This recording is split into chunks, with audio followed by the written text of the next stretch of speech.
Across the face of our globe, prevailing winds blow almost constantly.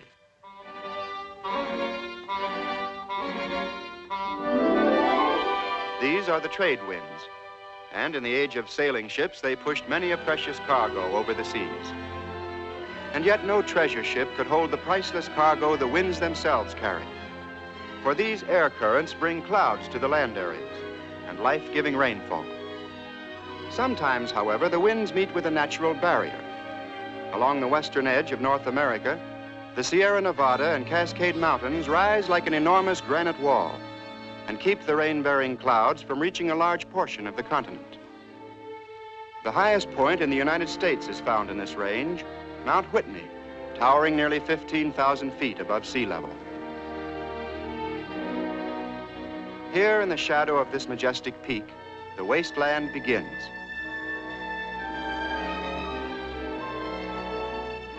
This is Death Valley, bitterest of all deserts and the lowest point on the American continent.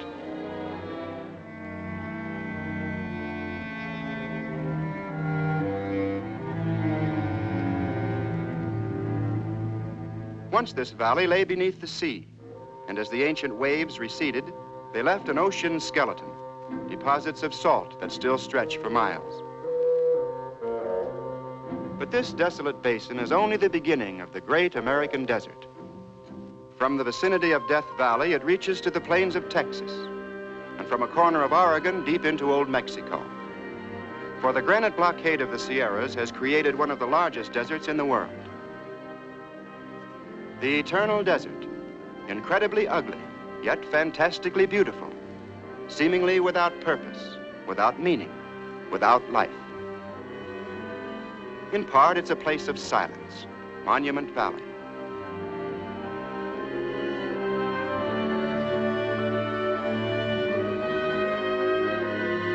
In part, it's the Painted Desert, where petrified trees become their own tombstones. In part, this is a region of naked hills, a sea of burning sand. It's a country where rivers give up their hopeless struggle and sink into the earth. This is the land of the mirage, where seeing isn't believing.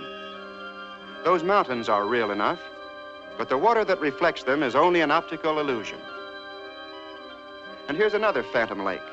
Now you see it, now you don't. The desert holds many mysteries, but none more puzzling than the riddle of the rocks that move. These strange trails, gouged in the floor of a dry lake, are made by boulders weighing nearly a ton. But whether the rocks are pushed by the wind, carried by flood waters, or impelled by some unknown force, nobody knows. For no one has ever seen the rocks in motion, only the marks of their passing.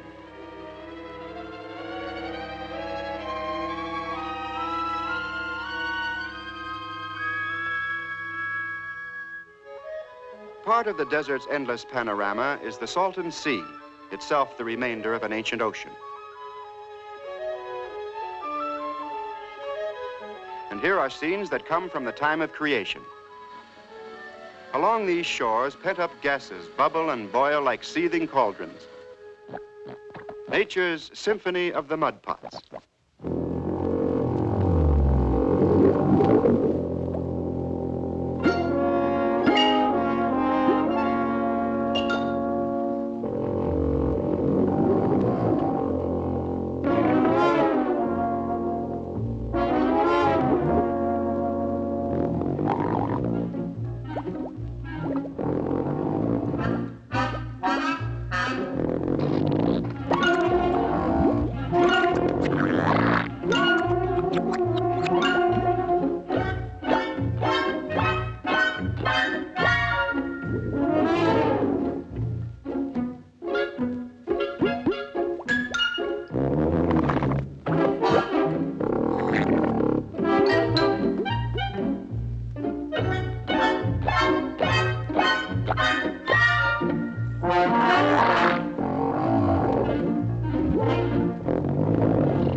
This, then, is the great American desert, a land of heat and sun, of sand and soundless space.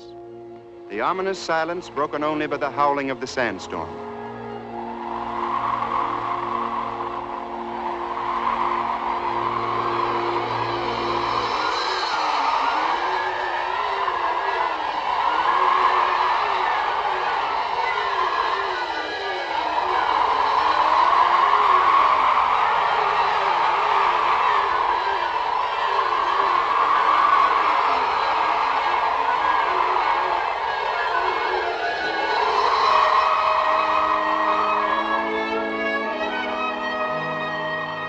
How anything can live in this harsh region remains a mystery to most of us.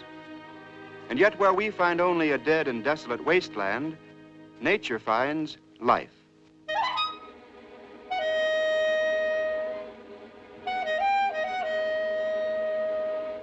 And this true life adventure is the story of nature's living desert.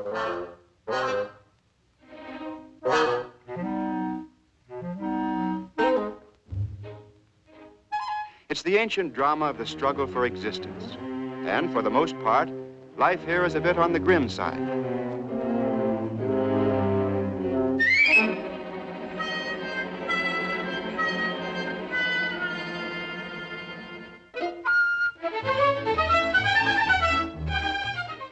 But of course, there's always comedy relief. This character, for instance, is an odd bird for sure. He's the roadrunner. So called because he'd rather walk than fly. A nosy fellow, completely lacking in manners, he has a habit of pecking at anything lying around loose, such as the tail of a garter snake.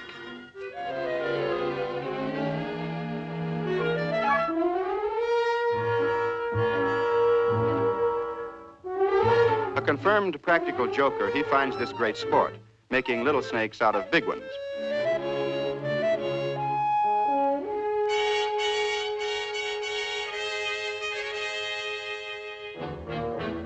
At the residence of Mrs. Tarantula, it's always open house.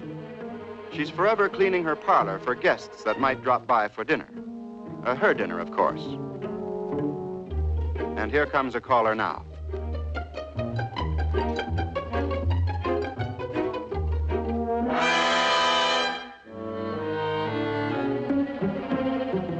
This lethal lady is one of the leading actors in our drama.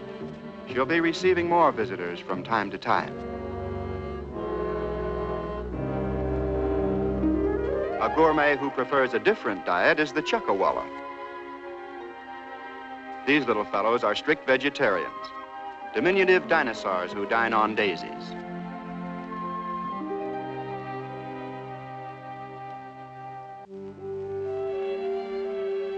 To meet the harsh challenge of the desert, nature must fashion odd patterns of life. And with the spiny cacti, her creations approach the realm of fantasy.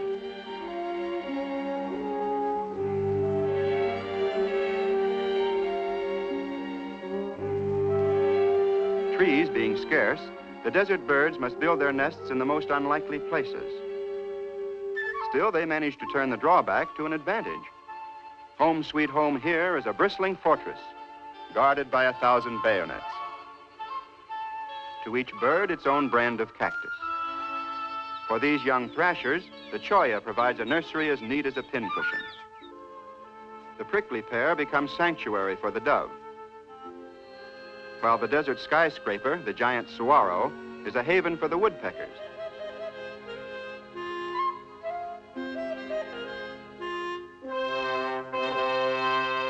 Here, too, the red-tailed hawk chooses her nesting place. On the living desert, nature delights in the unexpected. Sometimes, in the very heart of the wasteland, an underground stream will reappear.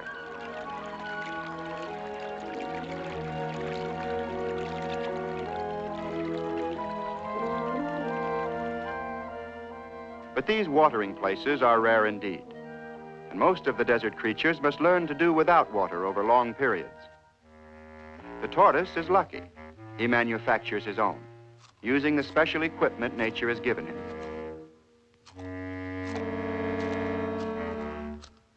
He gathers his raw material early in the season when there's still green foliage available.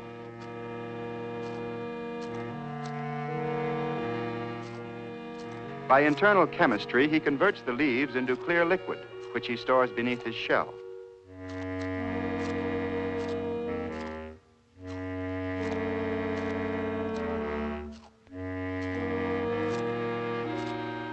He's a traveling canteen, able to tide himself over long periods of drought. Another piece of special equipment that makes life a little easier is the skid under the tortoise's chin. It helps him over the rough places.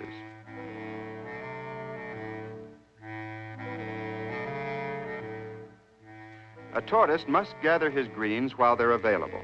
Yet this poses a problem, for now it's courting season too. A nice dilemma.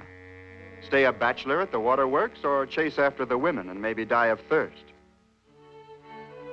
A coy glance from the sidelines soon settles that question. The bashful male begins his courtship as a nodding acquaintance.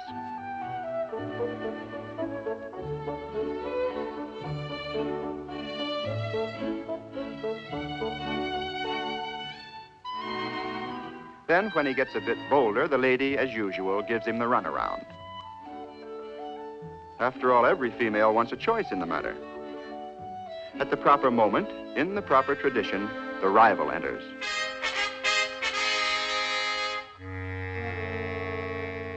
With a sort of ponderous chivalry, the two males square off.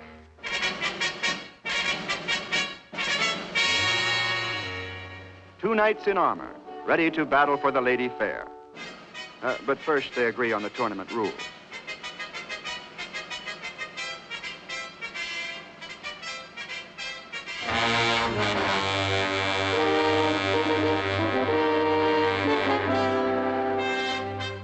The handy skid now becomes the jouster's lance, with which he tries to upend his rival. In fact, this is the object of the bout, since a tortoise turned upside down is completely helpless.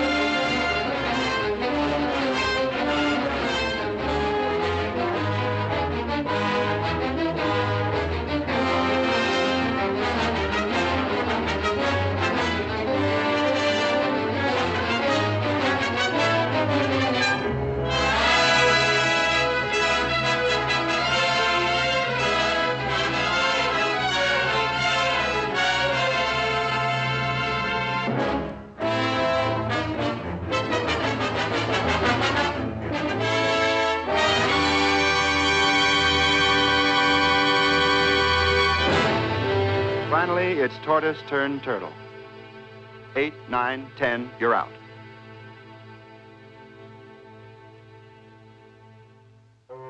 He's not only lost his dignity, he may lose his life. Vulnerable to heat prostration, he must right himself immediately or die of sunstroke. The winner, meanwhile, claims the lady fair, totally unconcerned with the plight of his opponent.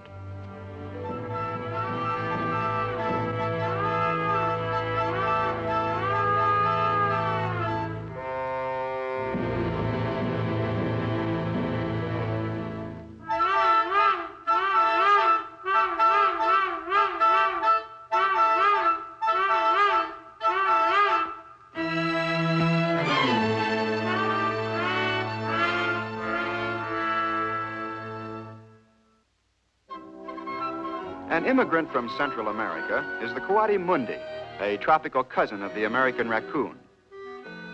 Thanks to a cast-iron digestive system, he's right at home here. He'll eat anything. Insects, lizards, fruit, eggs, you name it, the coati will eat it.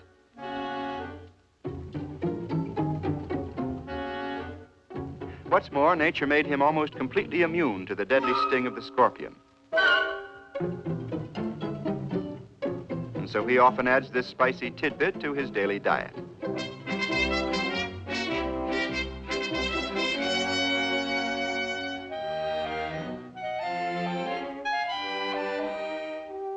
For dessert, what could be nicer than the fruit of the prickly pear cactus?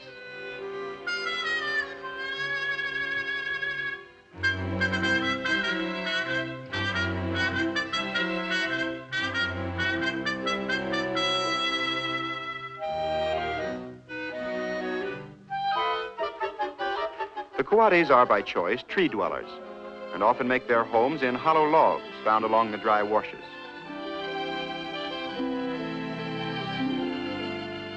As soon as Mother Coati makes the bed, the youngsters come along and muss it up again.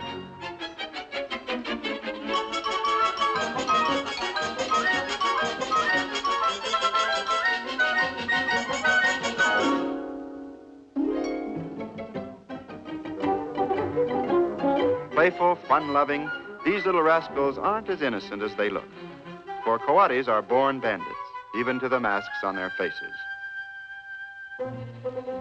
Since egg stealing is their favorite pastime, they're a constant threat to unguarded nests.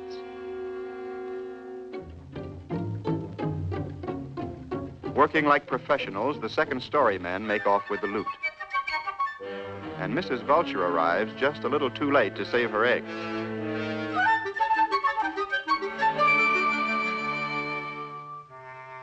About this time, Mother looks in to check the swag and is quick to cut herself in. Meanwhile, this junior burglar finds he forgot to steal the combination.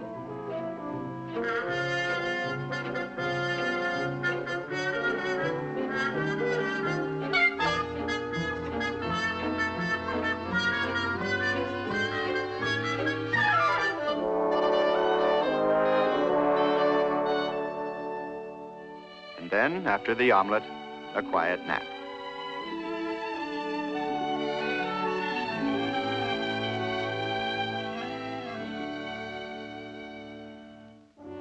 These wild pigs are called by several names: javelinas, peccaries, but their real name is trouble, for they're one of the most ferocious animals on the American continent.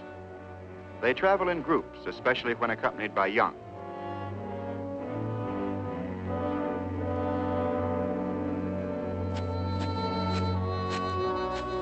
Unlike their domestic cousins, peccaries wear a thick coat of fur, and when they find a patch of damp sand, they welcome the chance to cool off.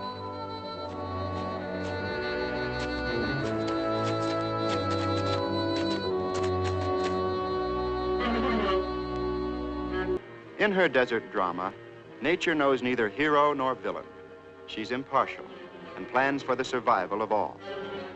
Thus, the rattlesnake is given a super-sensitive tongue with which he tracks his prey.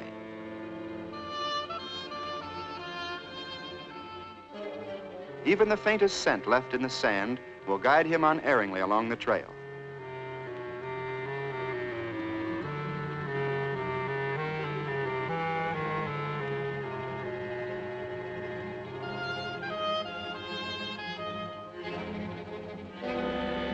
The pocket mouse has only one defense. He goes underground, and it's any hole in an emergency. Oop, any hole but that one.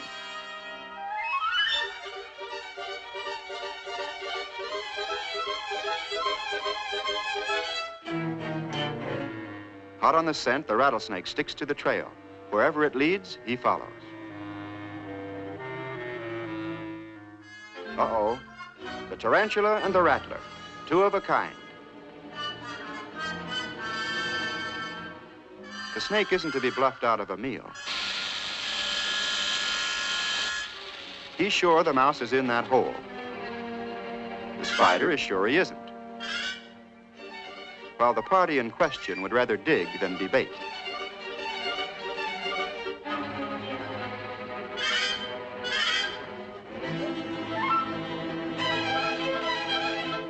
Largest of all spiders and armed with her own brand of poison, the tarantula stands her ground.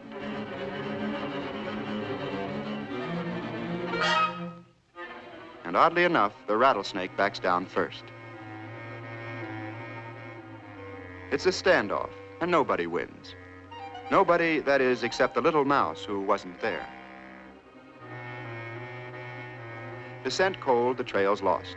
And this time, a desert killer has been outwitted by everybody.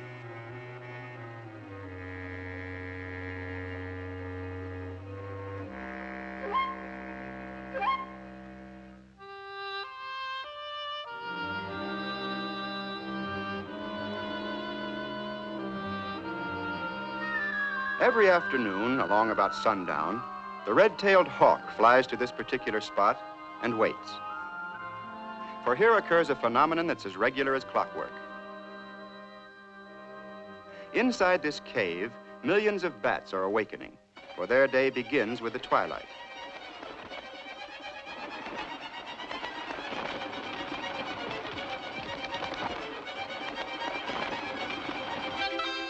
Bats are the only flying mammals. This species lives exclusively on insects, and so helps nature keep the pest population under control.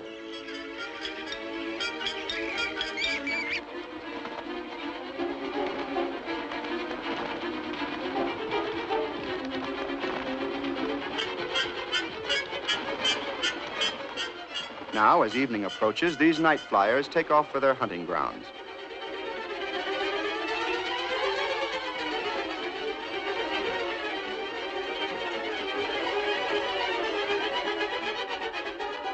To navigate in the dark, bats use a form of radar. Their high-pitched squeaks bounce off solid objects to become the echoes by which they guide themselves.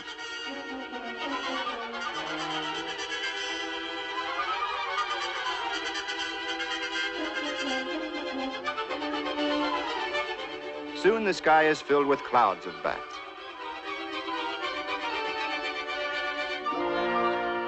And this is what the hawk has been waiting for. She draws a bead on half a dozen or so, and down she goes. A clean miss. Oh, well, maybe she forgot to allow for the wind. This time she checks elevation, drift, diving angle, and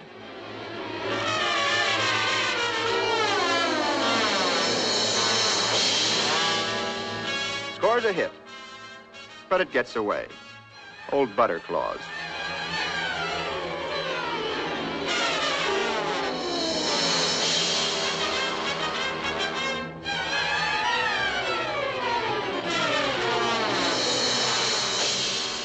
Was ever a bird so frustrated?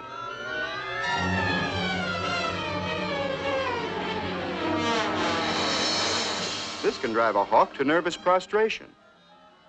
She just can't figure it out. You see, nobody ever told her about the bat's radar. Frantic now, she'll try anything, even a collision course. To her surprise, it works.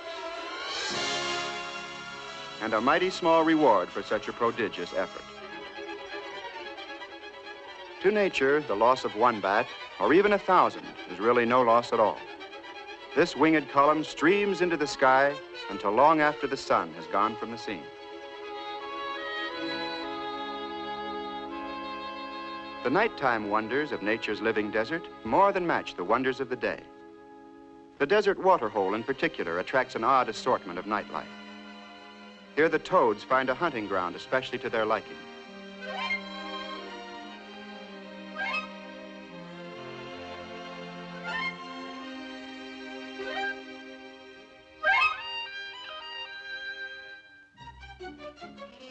Here the centipede puts his best foot forward and steps out for an evening stroll.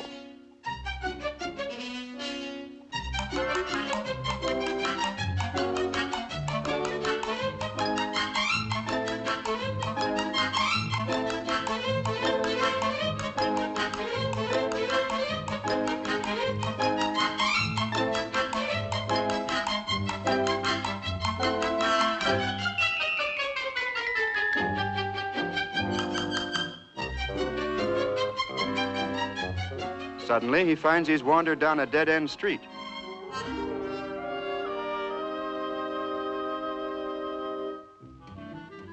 In the realm of fancy footwork, however, the millipede is without equal. Millipede, literally 1,000 feet, give or take a few. Count 'em.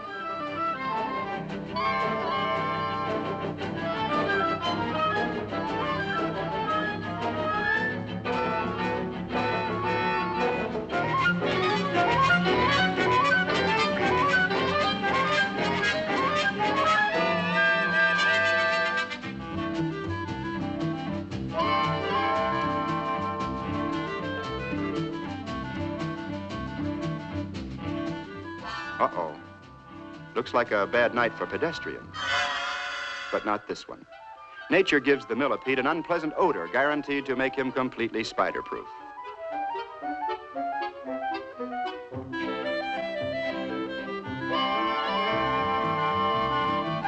This pungent defense, however, has its limitations.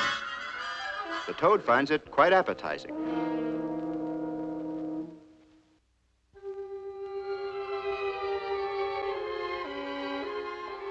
Whenever the moon casts a spell over the living desert, the goblins appear.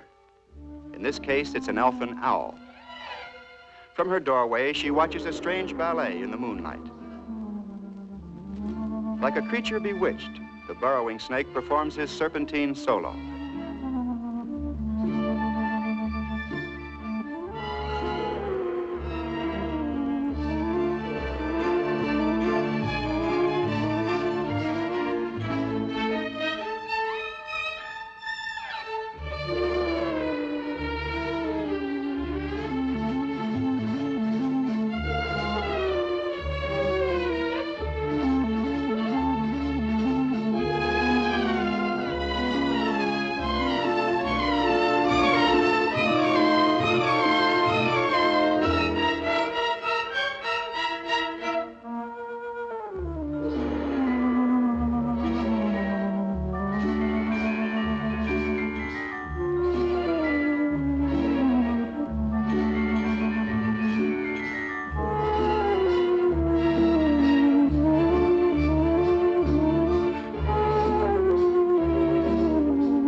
The owl is witness to many unusual scenes, but one of the strangest is the courtship of the tarantulas. The male comes calling like any lovesick Romeo and knocks on the female's door.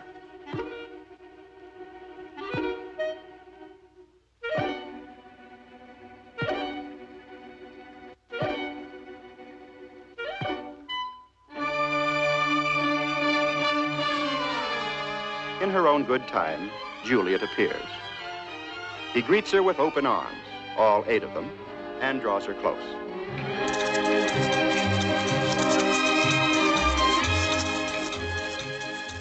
The lady takes her cue and swoons. A bit theatrical, perhaps, but it's a technique that always works, even with tarantulas. But the owl hasn't seen any partner, so he digs one up. Being native Westerners, the scorpions favor the lively rhythms of the square dance. The amorous mood of the evening seems to be catching. For now, the longhorn beetle in formal attire decides to drop in on the lady downstairs. What a charming smile she has, and such magnificent mandibles.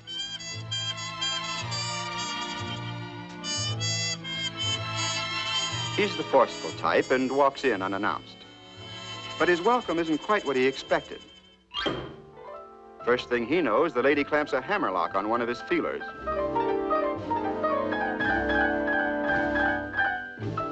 And then she begins to gnaw on his leg, merely her way of hinting that she's already going steady. And by the coincidence which is usual in romantic farces, here comes the boyfriend now.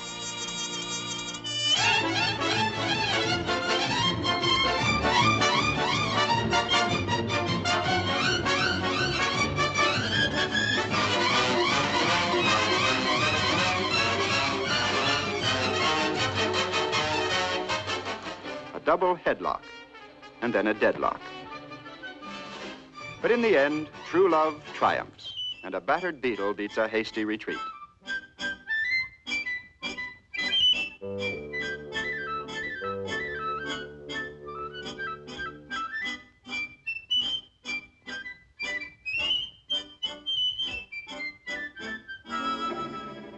After what he's been through, this lad's in no mood for nonsense, not even from tarantulas. Nature's on his side this time, for she's armed him with some special anti-tarantula weapons.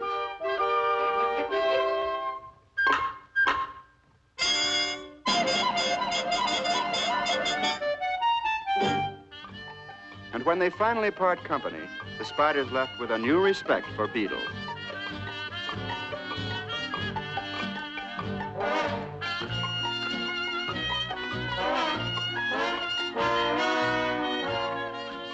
Just how long can this charmed existence last? If at first you don't succeed, call your big brother. Hey, Muggsy, take care of this wise guy, will you?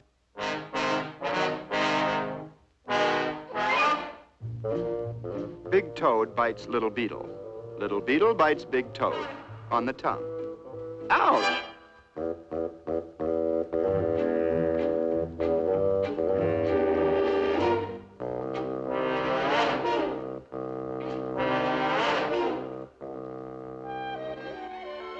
During these moonlight hours, most of the nocturnal creatures spend their time gathering food. The kangaroo rats, in particular, carry on a busy harvest. Supplies are stuffed into their large cheek pouches for future consumption.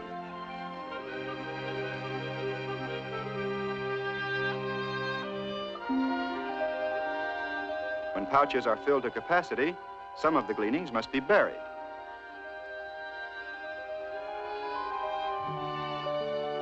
Finding a likely spot for a private pantry requires some scouting around.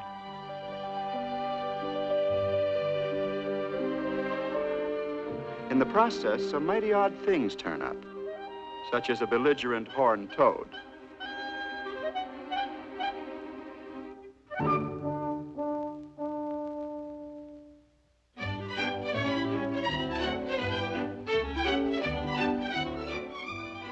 It never fails. Whenever you want a little privacy, there's always somebody looking over your shoulder. The nosy neighbor. He minds everybody's business but his own.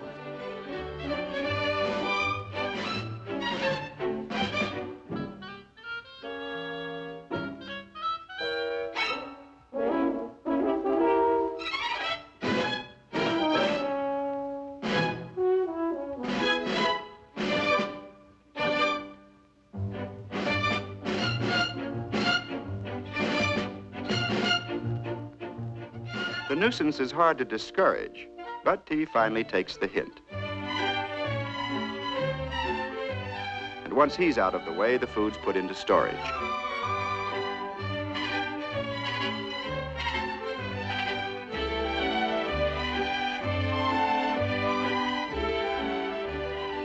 These little fellows have some rather unusual habits. They practically never drink water, but like the tortoise, manufacture it inside their bodies. And for a bath, what could be better than good, clean sand?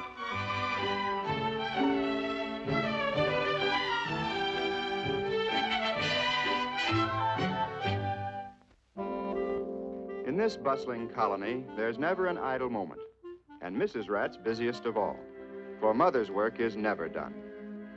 She's nurse, housekeeper, and provider. A mother with babies to feed is constantly on the move, and she must often travel considerable distances to find seeds. With all her responsibilities, Mrs. Rat is extremely cautious and quick to hide at the slightest sound.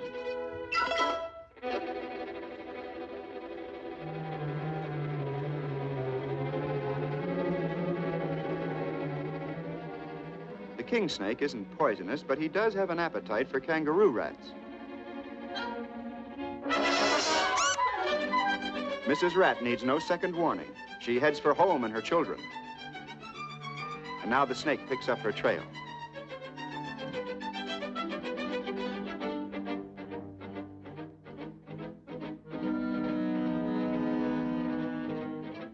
In this crisis, Mother Rat has a plan, but she must work fast.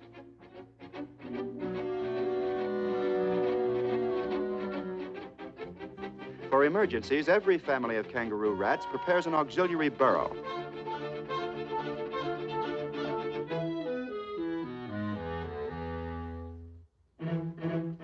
On her second trip, she barely manages to slip in the back door as the enemy enters the front.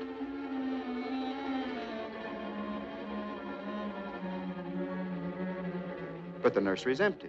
Where's the missing baby? Lost in the maze of tunnels, trying to find his mother.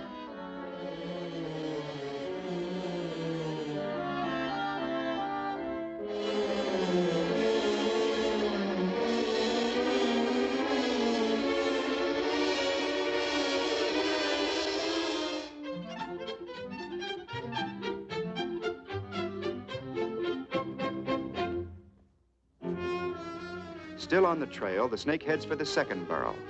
And then, an innocent bystander saves the day. Enter the gecko, a poor defenseless lizard. Well, not quite, for nature gave him a detachable tail. And so nothing's hurt but his pride. He'll soon grow another tail and be as good as new. This odd pattern in the sand is made by the sidewinder, or horned rattlesnake.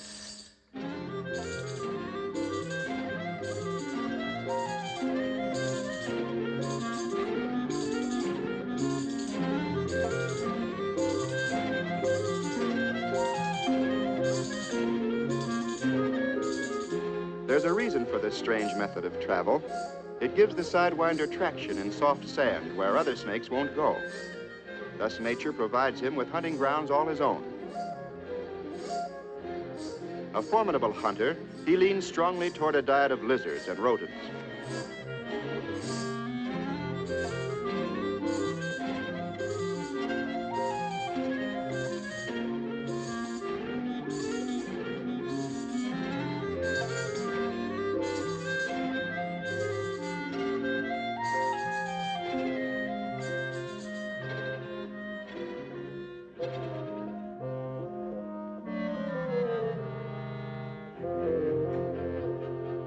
Small but extremely poisonous, he doesn't usually track his prey, but waits for it to come to him.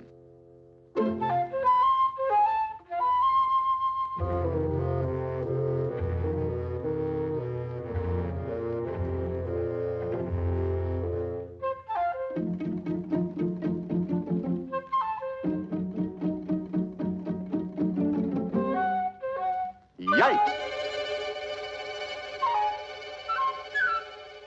In the face of such a potent enemy, most intended victims take to the hills, but not the rat. He takes the offensive. And his favorite weapon is a homemade sandstorm. Against this stinging barrage, the rattler has practically no protection. His eyes especially are vulnerable. They have no lids, only a delicate covering over the pupils. He can't even squint.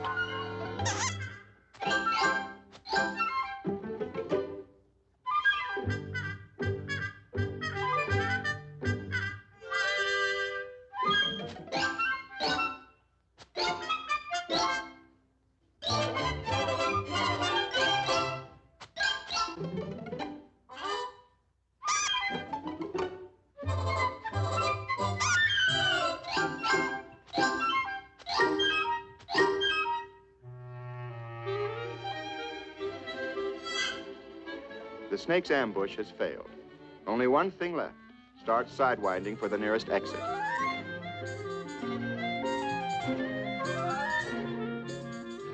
Now the enemy's in full retreat, everybody wants to claim a share in the victory.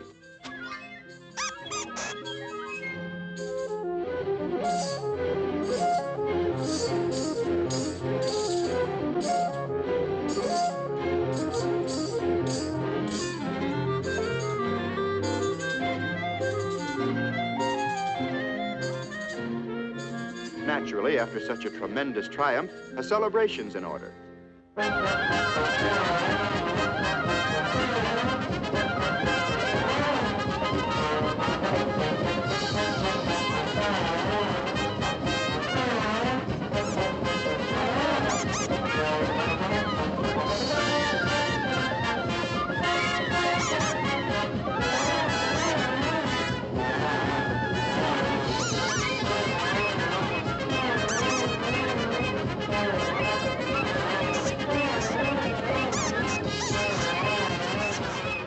Then, in typical human fashion, the affair degenerates into a brawl.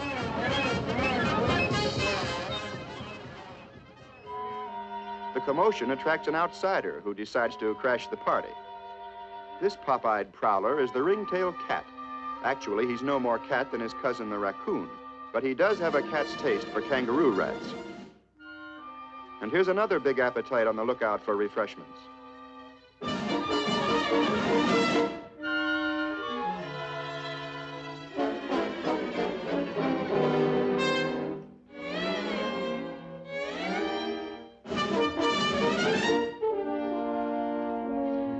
squabbling rats are about to learn one of nature's oldest laws. A single moment off guard can be your last. It's a lucky rat who gets away to live perhaps another day.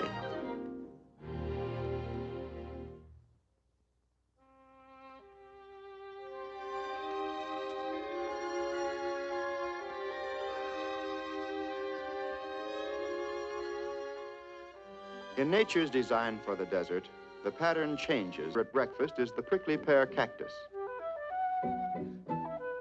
Its juicy pulp provides them with both food and drink.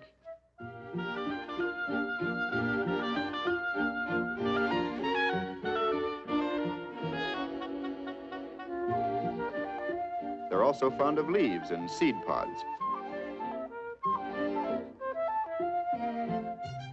Breakfast often lasts all morning, unless there's an interruption. It's old Nosy Parker, the road runner.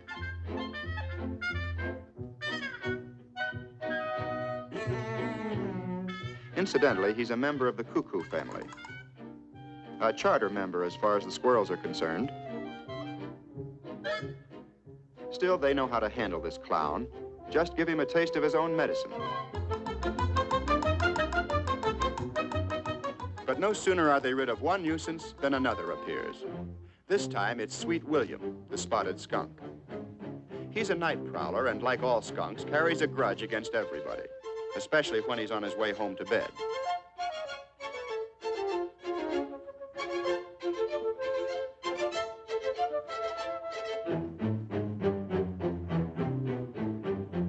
And whenever he's around, somebody smells trouble.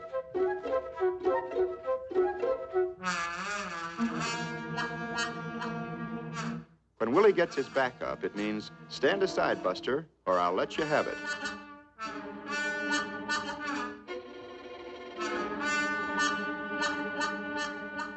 There's not much a squirrel can do about this. Wow. When he's had it, he's had it.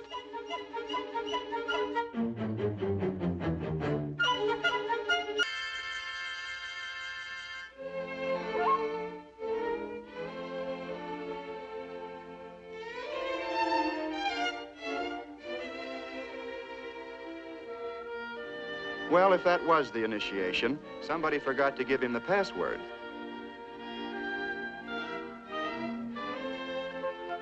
Suddenly, Skinny and his problems are forgotten. Still, Skinny has two things in his favor. He's fast on his feet, and he has a fighting heart.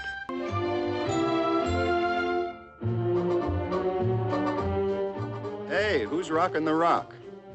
Well, it's the tortoise.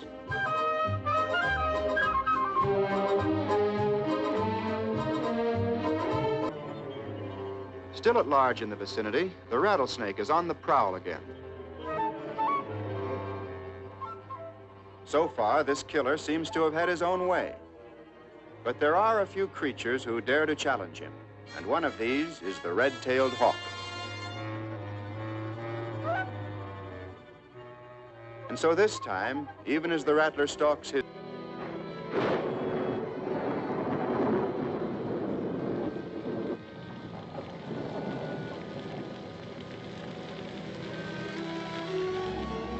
In this land of extremes, there are no half measures. It's either no rain at all or all at once. And so, the cloudburst.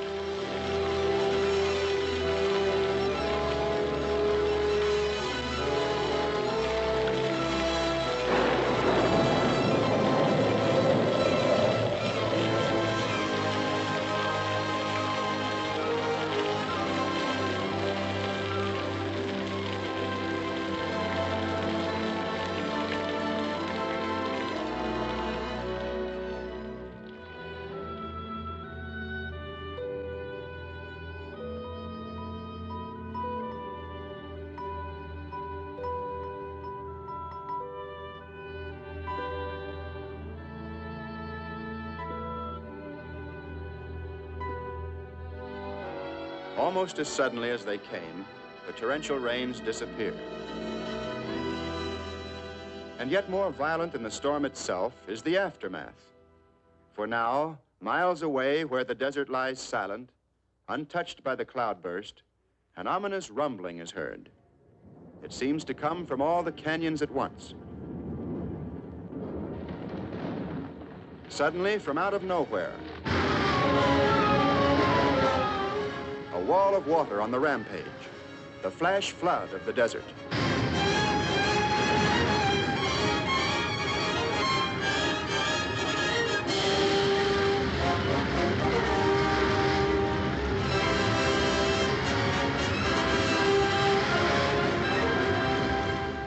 On these barren hills, the rushing waters find nothing to hold them back. And so from all sides they converge, become a torrent, a raging river, and finally, a desert Niagara.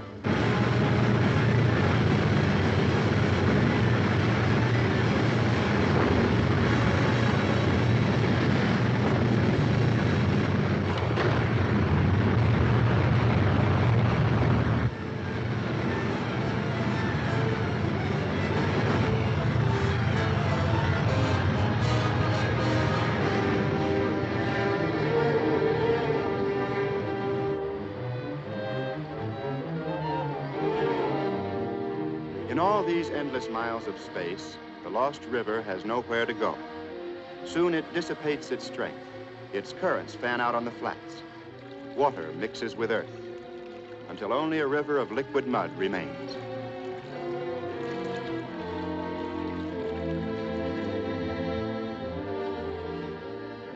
And finally, the once raging torrent is swallowed up in the desert's overwhelming vastness. It would seem that nature has brought water only to waste it, for now the scorching sun dries out the last bit of moisture.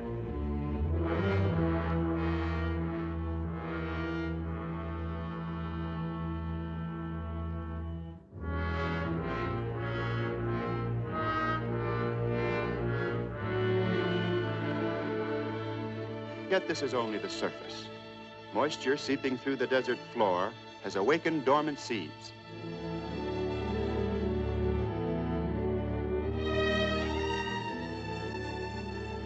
The miracle of the flowers, one of nature's greatest triumphs.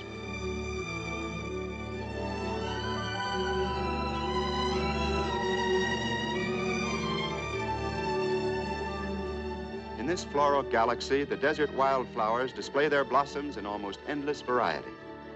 Poppies, lupin, the primrose.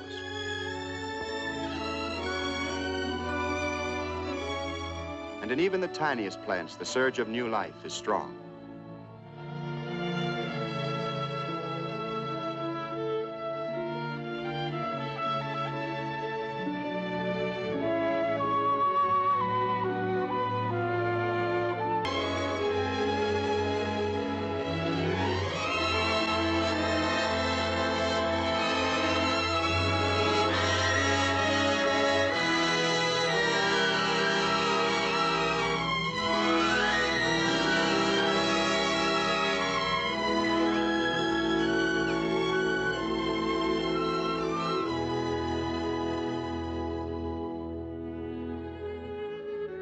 In daylight and darkness, the pageant continues. Now, the night-blooming cereus passes through its full cycle in a single night, from bursting bud to full-blown flower.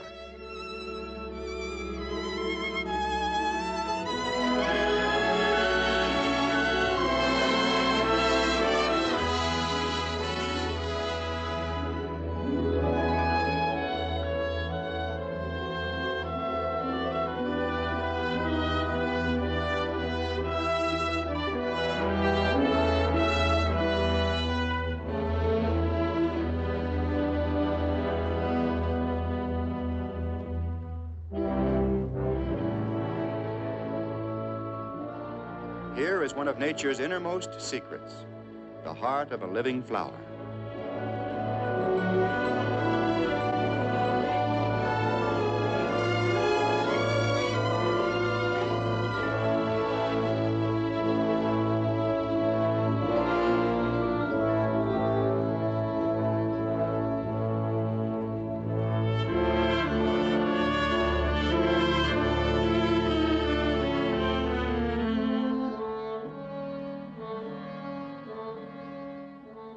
flower fades and withers away.